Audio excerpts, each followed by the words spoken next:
आप देख रहे हैं जनपद न्यूज, न्यूज एंड व्यूज। नमस्कार, जनपद न्यूज़ देख रहे हैं। अब मैं हूं राजद कार्यालय में। जैसा कि सबको पता होगा कि नित्यानंद राय केंद्रीय गृह राज्य मंत्री को जान से मारने की धमकी मिली है। उसके बारे में आज पूछते हैं राजद प्रवक्ता एजाज अहमद से।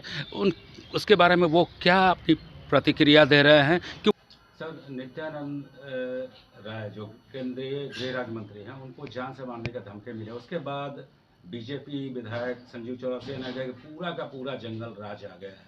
अब कि कोई किसी का नहीं सुनता, प्रशासन भी किसी का नहीं सुनता। इसमें क्या बोलें? देखिए, Bharatiya Janata party day first से परसेप्शन की राजनीति कर रही है और जिस तरह का माहौल खड़ा करना चाहती है, क्योंकि उनको गरीबों का राज, पिछड़ों का राज, वंचितों का राज, शोषितों के पक्ष में सोचने वाला राज नहीं चाहिए। उनको वैसा राज चाहिए जिसमें उनके लोग भ्रष्टाचार में लिप्त रहें और वो भ्रष्टाचार की गंगोत्री में डूबे रहें। सबसे बड़ी बात यह है कि यहाँ पर लॉ भी है, ऑर्डर भी है।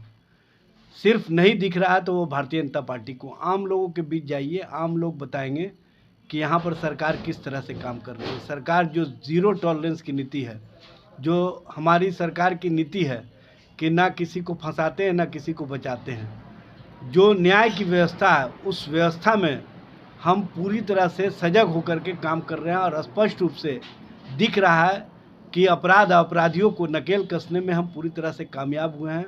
और जो भी अपराधी इस तरह के मामले में लिप्त पाए जाते हैं वो जेल की सलाखों में होते हैं। ये स्पष्ट रूप से हमारी सरकार का ये दिशा निर्देश है और इसके प्रति हमारे सरकार के मुखिया माननीय नीतीश कुमार जी और माननीय उप मुख्यमंत्री तेजस्वी प्रसाद यादव जी पूरी तरह से आम लोगों के हितों के प्रति, आम लोगों के सवालों पर जो सरकार की सोच है उस सोच को हमने अमल में लाने का काम किया है और लोगों के बीच सरकार का जो बेहतर परफॉर्मेंस है वो देने का काम किया। और स्पष्ट रूप से आम जन इस सरकार के क्रियाकलाप से काफ़ी खुश है।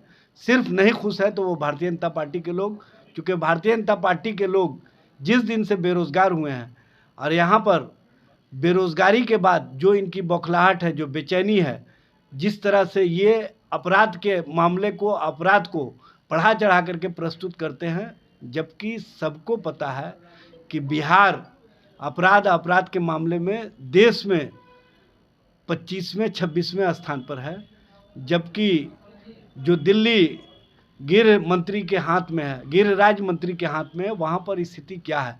वहाँ पर बच्चियों को गाड़ियों के नीचे घसीटा जाता है और इनके ही लोग बचाने का प्रयास करते हैं, इनकी ही पुलिस बचाने का प्रयास करती है। ये स्पष्ट दिखता है। और हद तो ये है कि जो इनके पार्टी के लोग होते हैं उनके लिए कानून का कोई मामला नहीं होता है, लेकिन दूसरे पार्टी के, दूसरे दल के लोग होते हैं तो उसके लिए ये दिल्ली में किस तरह का कानून और व्यवस्था के नाम पर उनको प्रताड़ित करते हैं, ये सब लोग देखा है। इसलिए भारतीय जनता पार्टी से हमें कानून व्यवस्था पर कोई सर्टिफिकेट की आवश्यकता नहीं है। अगर सर्टिफिकेट उनको चाहिए तो वो आम लोगों के बीच जाए, आम लोग बताने का काम करेंगे कि ये सरकार जो महागठबंधन की सरकार है, अपराधियों पर नकेल कसने में किस तरह से सफल रही है। जैसा कि आपने सुना है कि राजद प्रवक्ता ने अभी कहा कि बीजेपी केवल तुष्टीकरण की राजनीति करती है। उन दूसरे दल के नेता में क्या हो रहा है वही देखते हैं। ये लोग की राजनीति दूसरे टाइप की है। मैं राकेश, जनपद न्यूज़ मीडिया, पटना।